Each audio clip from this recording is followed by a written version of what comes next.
heck of a basketball game, wasn't it?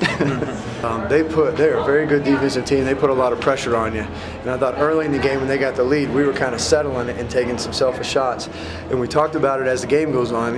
If we could just make one extra pass and get something going to the basket, we would have some open looks, and our guys, figured that out, and we would drive, they'd all collapse in, and we'd make the extra pass. It's team basketball, and that's a lot of fun when guys can adapt during the course of the game. Because, I think, in case anybody doesn't know, that they're leading our division, right?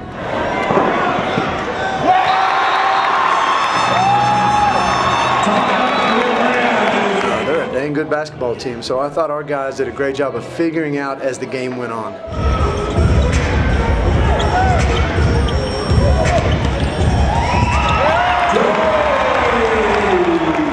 Everybody says, the D-League, it's all about selfish play. Well, you watch these last 4 games, there's not selfish play out there. I mean, it's team basketball. You watch Rio Grande Valley, you talk about how they share the basketball. Man, they had us spinning tops in the first half because they were passing so much.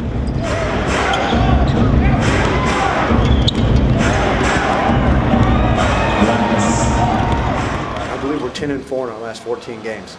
We had a losing home record going into this 4-game stand, and we really didn't even talk about the playoffs. We talked about, once again, taking care of a home record, and we went from 10-11, and now we're 14-11 at home to finish out the year. So we figured, like, if we had a little pride about our home court, then the playoffs would take care of itself. Now they are aware of where we are in the playoffs. At the end of this week, we could finish as high as 5th, or we could be as low as 9th.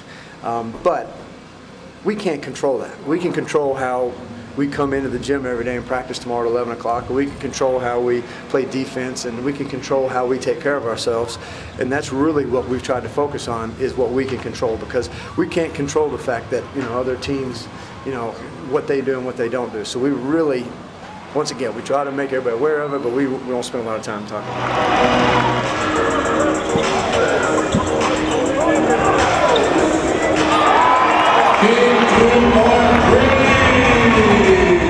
a point guard out there who's a leader like he is.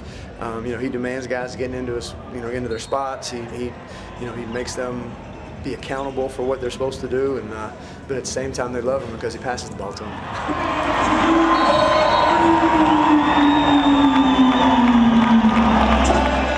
And you look at the minutes he played 45 minutes, and he's got to be the MVP of our team since he came back for us, with Dontel going out, and he's playing an unbelievable amount of minutes, and he's a leader, he's a tough kid.